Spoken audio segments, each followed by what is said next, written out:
Hello प्यारे बच्चों, आज हम कक्षा 5 क्लास 5 एमपी बोर्ड भाषा भारती विषय हिंदी के अंतर्गत पाठ 16 पातालकोट पढ़ने वाले हैं। तो इसमें हम सीखेंगे जनजातीय संस्कृति, पातालकोट की भौगोलिक स्थिति, विलोम शब्द, प्रत्यय, अनुस्वार और अनुनासिक। तो जनजाति क्या होता है? जनजाति होती है लोगों का वह समुदाय जो समाज, पूर्वज, संस्कृति, भाषा साझा करते हैं। मतलब उनकी एक ही बोली होती है ना, और एक ही तरह की संस्कृति होती है। ठीक है, तो हम पाठ को शुरू करते हैं। मध्य प्रदेश का जनजातीय जीवन और संस्कृति बहुरंगी है। बहुरंगी होता है बहुत रंगों का, है ना। तो मध्य प्रदेश का जनजातीय जीवन और संस्कृति बहुरंगी है, माने तरह तरह की यहाँ बोलियां हैं, है ना, और धर्म जाति हैं। ठीक है, अपने विशिष्ट रंग, रूप और गंध के लिए हर अंचल एक अजूबी सम्मोहकता लिए हुए है ना।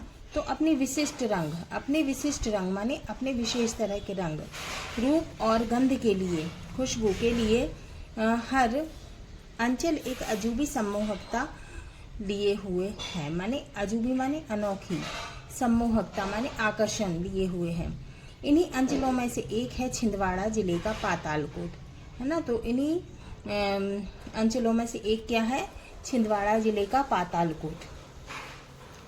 इस आदिवासी क्षेत्र का नाम सुनते ही इसे देखने की अदम्य आकांक्षा मन में उठती है। माने अदम्य माने बहुत, आकांक्षा माने इच्छा मन में उठती है। कैसा होगा पातालकोट? कैसी होगी वहाँ की आदिम जीवन संस्कृति?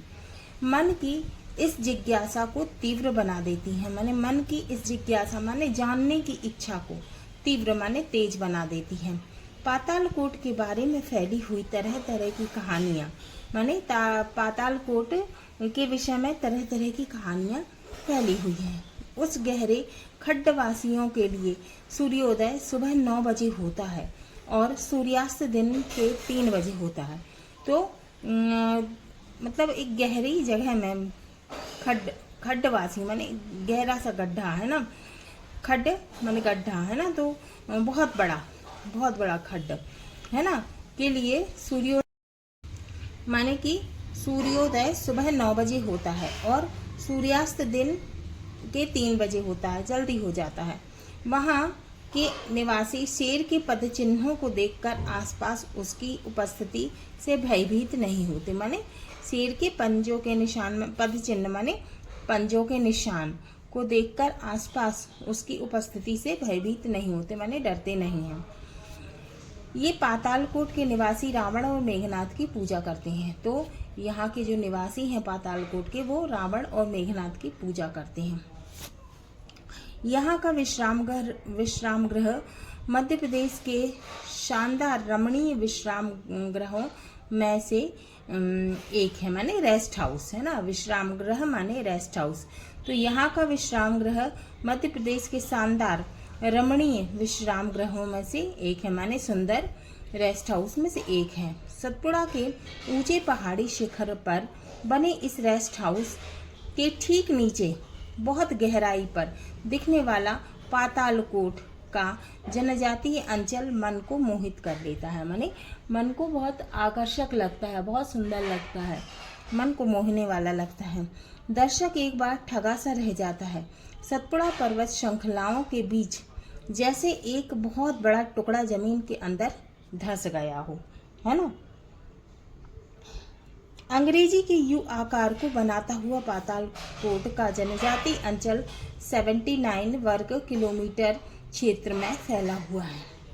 तो पातालकोट किस आकार का है? यू आकार का। क्वेश्चन आता है पातालकोट किस आकार का है, तो हम लिखेंगे पातालकोट यू आकार का है। इस स्थान की अधिकतम गहराई 1600 फुट है। तो इसकी गहराई कितनी है? 1600 फुट। अब पातालकोट पहुंचने के लिए छिंदवाड़ा पिपरिया मार्ग पर तामिया से पहले बिजौरी ग्राम पहुंचते हैं। बिजौरी में एक कच्ची सड़क हर्रई जाती है। इस गांव से करीब 14 किलोमीटर दूर बीजाढाना नामक जनजातियों की एक छोटी सी बस्ती है। किसकी?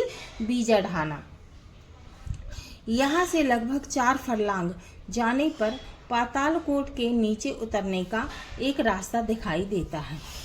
पातालकोट में प्रवेश के लिए इसी ऊबड़ खाबड़ रास्ते से नीचे उतरना पड़ता है।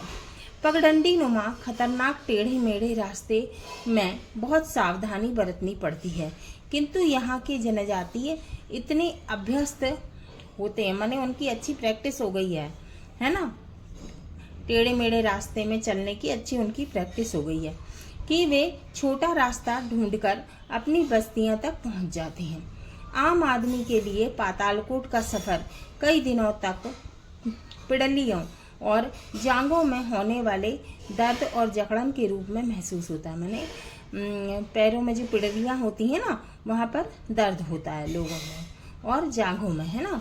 आम आदमी के लिए जो बहुत कम गया हो, है ना, ऐसे टेढ़े मेढ़े रास्ते पे, तो वो ऐसी जगह पे जाए तो उनकी पिड़लियों में दर्द होता है और जांघों में, और जकड़न सा महसूस होता है।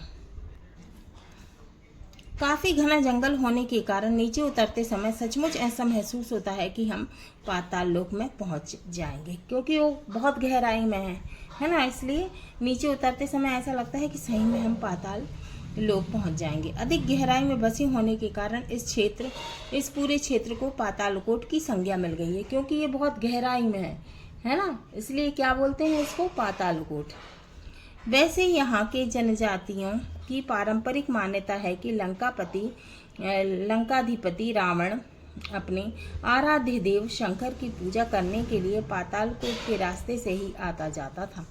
तो जो लंकापति रावण था, उसकी आराध्य देव कौन थे, शंकर भगवान, है ना, इष्ट देव कौन थे, शंकर भगवान। तो शंकर भगवान की पूजा करने के लिए वो इसी रास्ते से आता जाता था।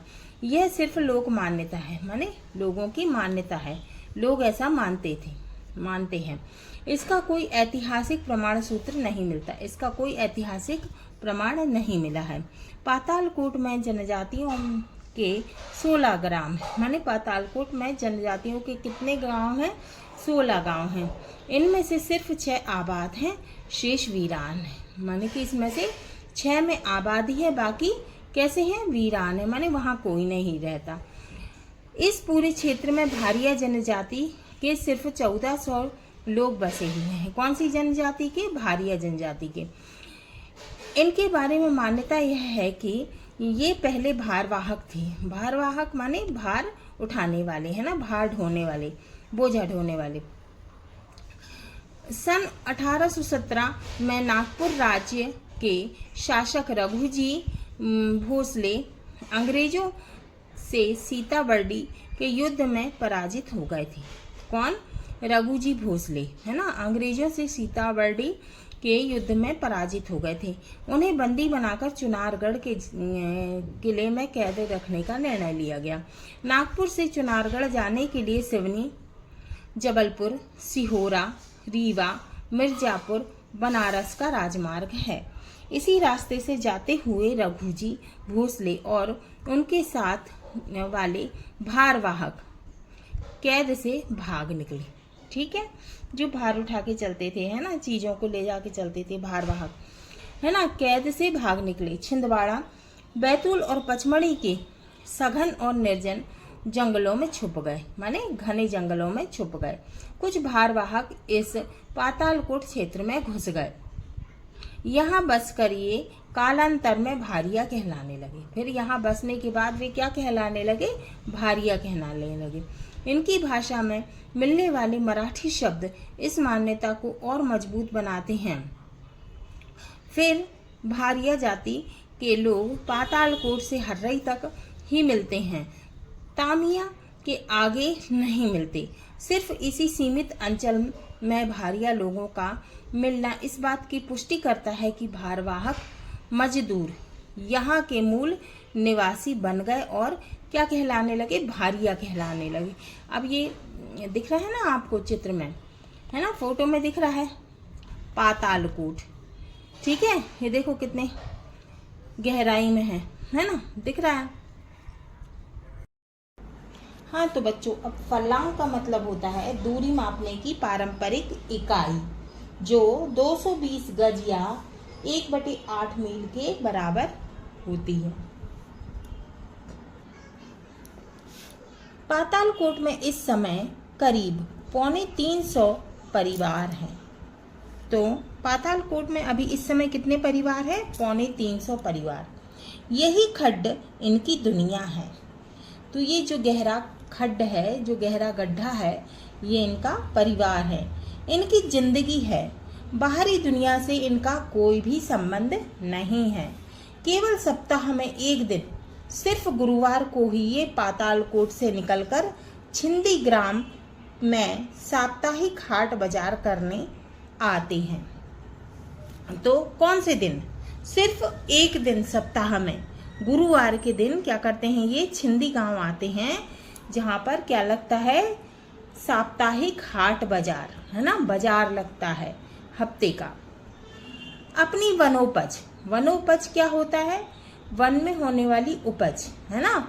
तो ये जो लोग अनाज उगाते हैं वनों में, है ना, तो उसको क्या करते हैं? मिट्टी के मोल व्यापारियों को दे जाते हैं, माने बहुत ही कम दामों में दे जाते हैं।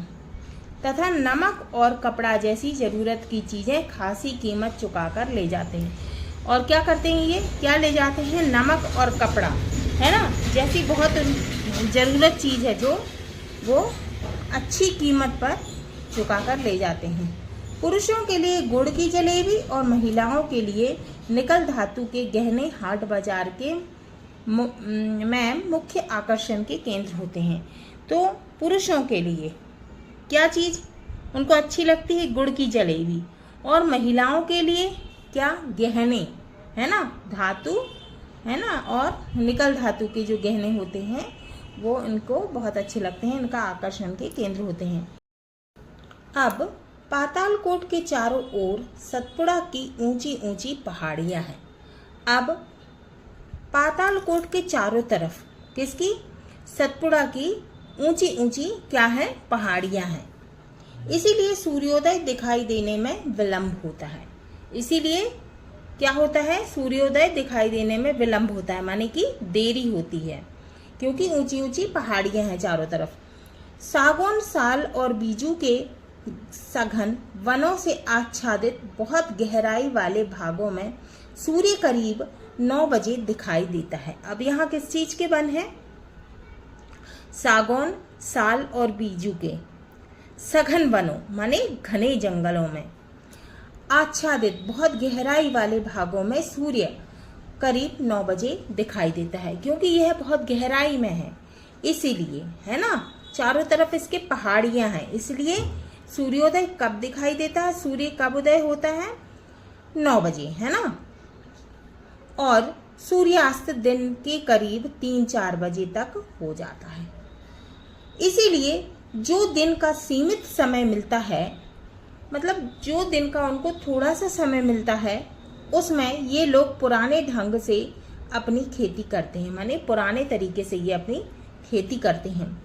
कोदो, कुटकी और जगनी की उपज लेते हैं। अब ये मक्का भी बोने लगे हैं। अब कौन कौन सी फसल लेते हैं ये? कोदो, कुटकी और जगनी। और अब किस चीज की और फसल लेने लगे हैं? मक्का की। ये लोग मुख्यतः खरीफ की फसल लेते हैं। किस चीज की फसल लेते हैं? खरीफ की। अब खरीफ की फसल क्या होती है? जो कि जून जुलाई में बोई जाती है और सितंबर अक्टूबर में काटी जाती है। जैसे कि कौन सी फसल होती है? जैसे धान अर्थात चावल, मक्का, ज्वार, बाजरा, अरहर, मूंग, उड़द, मूंगफली, कपास, सोयाबीन, गन्ना और जूट। ठीक है। अब यहाँ करीब 50 इंच वर्षा होती है। यहाँ कितने इंच वर्षा होती है?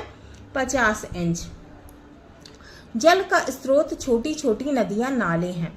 अब जल का स्रोत क्या है? पानी का छोटी छोटी नदियां और नाले सभी उत्तर की ओर बहकर एक नदी बनाते हैं, दुधी, जो आगे चलकर नर्मदा में मिलती है। अब कौन सी नदी? दुधी, जो आगे चलकर कहाँ मिलती है? नर्मदा में। ये लोग मुर्गियां पालते हैं और बकरियां भी रखते हैं। बकरियों की लैड़ी खाद के काम में लाते हैं। जो बकरियों की पॉटी होती है वो किसके काम में लाते हैं?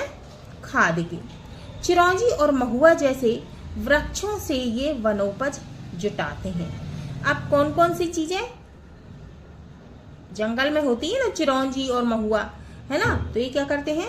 वनोपज, वन की उपज जुटाते हैं। ये दिन भर कड़ी मेहनत करते हैं और शाम होते ही खा पीकर नाच गाने में मगन हो जाते हैं। शाम को क्या करते हैं, ये खा पी लेते हैं जल्दी से और नाचने गाने में मगन हो जाते हैं। नृत्य और गीत इनके आमोद प्रमोद के मुख्य साधन है। माने उनके जो नाच और गाना है ये किसका साधन है, उनका मनोरंजन का साधन है। ऋतु पर्वों और सामाजिक अवसर पर सामूहिक आनंदोत्सव की झलक देखने को मिलती है। माने ऋतु पर्वों, त्योहारों और सामाजिक अवसर पर सामूहिक माने समूह में क्या करते हैं, ये उत्सव मनाते हैं, आनंद का उत्सव मनाते हैं, उसकी झलक देखने को मिलती है। खासकर मेघनाद पूजा के दिनों में ये अपना मनपसंद खाना खाते पीते हैं और दिन रात नाच गाने में डूबे रहते हैं। कब, मेघनाद पूजा के समय। ठीक है। अब पातालकोट के जनजाति घुटने तक धोती और बदन पर सलूजा, है ना, कहाँ तक, घुटने तक धोती पहनते हैं और बदन पर सलूजा माने एक तरह कमीज की तरह का एक वस्त्र, है ना, पहनते हैं। कोई बंडी भी धारण करते हैं। अब बंडी क्या होती है, बनियान के जैसे दिखती है ना, और उसमें जेब लगे होते हैं। ठीक है, बाहर भी जेब लगे रहते हैं दोनों साइड और अंदर भी उसमें जेब लगे रहते हैं। सिर पर पगड़ी की तरह एक सफेद कपड़ा लपेट लेते हैं। इनके हाथों में कुल्हाड़ी और टंगिया होती है। तो इनके हाथ में क्या होती है, कुल्हाड़ी और टंगिया। जब भी ये अपनी झोपड़ियों से निकलकर काम पर जाते हैं ये दोनों हथियार उनके पास होते हैं। ठीक है। महिलाओं के पास हंसिये होते हैं। हंसिये कैसे होते हैं, इस तरह के होते हैं औजार, है ना, इसको बोलते हैं हंसिया। ठीक है, इस तरह का हंसिया होता है। इनमें लकड़ी और फसल, तो इनसे क्या होता है, लकड़ी और फसल काटी जा सकती है और वन्य पशुओं से रक्षा की जा सकती है। महिलाएं घुटने तक साड़ी पहनती हैं। वे आभूषण भी पहनती हैं। गले में मणियों की मालाएं क्या पहनती हैं, वो क्वेश्चन आ सकता है। किस तरह के आभूषण पातालकोट की महिलाएं पहनती हैं, तो क्या पहनती हैं, मणियों की मालाएं, कानों में कर्णफूल, हाथों में चूड़ी कंगन और बिनौरियां तथा पैरों में बेड़ियां पहनती हैं। ये आभूषण चांदी सोने के नहीं अपितु बहुत सस्ती धातु के होते हैं, जैसे गिलट, कांसा आदि। पातालकोट के जनजातियों की जिंदगी में महुए का महत्वपूर्ण स्थान है। किसका महत्वपूर्ण स्थान है, महुए का। भारिया लोगों की जिंदगी में भी महुआ घुल मिल गया है। दावत के मौके पर ये लोग महुए को आटे में मिलाकर रोटी या सुवारी बनाते हैं, है ना। अब क्वेश्चन पूछा जा सकता है सुवारी क्या होता है। ठीक है, तो क्या करते हैं, दावत के मौके पर ये लोग महुए को आटे में मिलाकर रोटी या सुवारी बनाते हैं।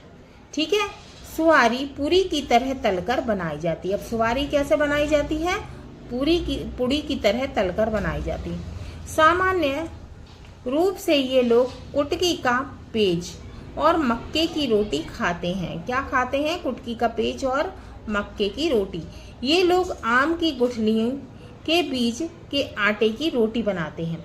और किसकी रोटी बनाते हैं, आम के गुठली की, है ना, के बीजों के आटे की रोटी बनाते हैं। आम की गुठली को पानी से धोकर उसका तुर्रापन निकाल देते हैं। ये लोग बेबर कुटकी भी खाते हैं। वहाँ भात कंद नाम की एक जड़ भी पाई जाती है। कौन सी जड़ पाई जाती है वहाँ पर, भात कंद नाम की एक जड़ भी पाई जाती है। इस जड़ को भभूत में गाड़ देते हैं। मतलब जो चूल्हे में जो आग होती है ना, जो पची हुई आग होती है, थोड़ी थोड़ी सी आग बच जाती है ना, उसमें गाड़ देते हैं।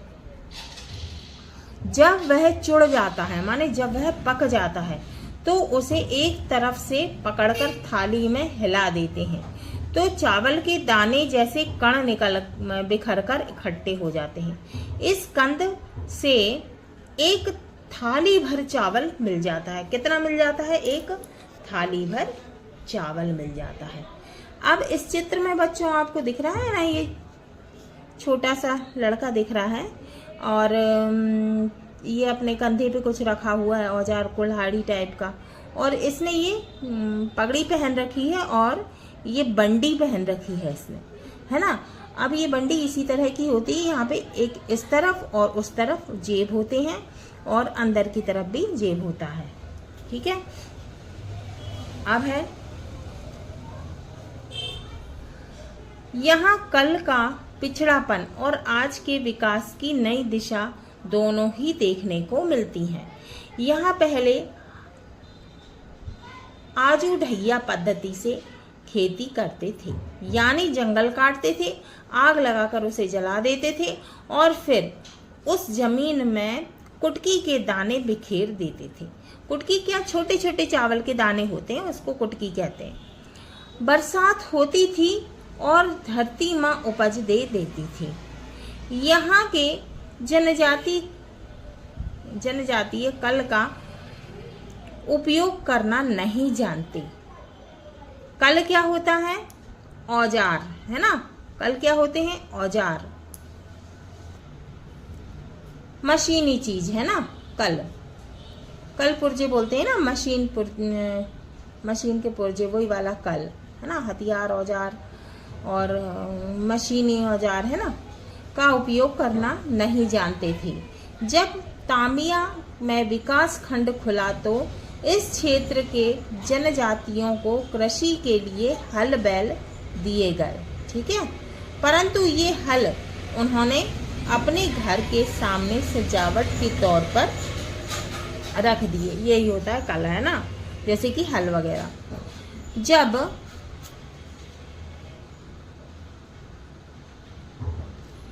उनसे पूछा गया कि हल का उपयोग जुताई के लिए क्यों नहीं करते हो, तो उन्होंने कहा कि धरती हमारी माता है और हम हल चलाकर उसका वक्ष नहीं चीरेंगे, ठीक है। अब है इस तरह की कई पुरानी मान्यताएं हैं जो अब टूटती जा रही हैं। यहाँ के आदिवासी खेती के नए तरीके सीखने लगे हैं। शिक्षा और स्वास्थ्य सेवाएं यहाँ शुरू हो चुकी हैं। वन संरक्षण और विकास की दिशा में प्रयत्न हो रहे हैं। पंचायत और सामुदायिक विकास की कई योजनाएं क्रियान्वित हो रही हैं, है ना। रोपनी पद्धति की दृश्य सिर्फ मनोरंजन के लिए नहीं, वरन इस उपेक्षित जनजातीय अंचल की जागृति का आश्वासन देता है, माने जागरण का आश्वासन देता है। बिजली का लंबा खंबा पातालकोट में लग गया। चलो ये बढ़िया है ना, पातालकोट में अब बिजली भी आ गई। वहाँ आज जो बल्ब जलता हुआ दिखाई देता है वह इस बात का प्रतीक है कि नई रोशनी से पातालकोट निश्चित रूप से जगमगा उठेगा। हाँ तो बच्चों, ये हमारा पाठ 16 पातालकोट पूरा हुआ। अगले वीडियो में हम इसके प्रश्नों के उत्तर को हल करेंगे, क्वेश्चन आंसर सॉल्व करेंगे।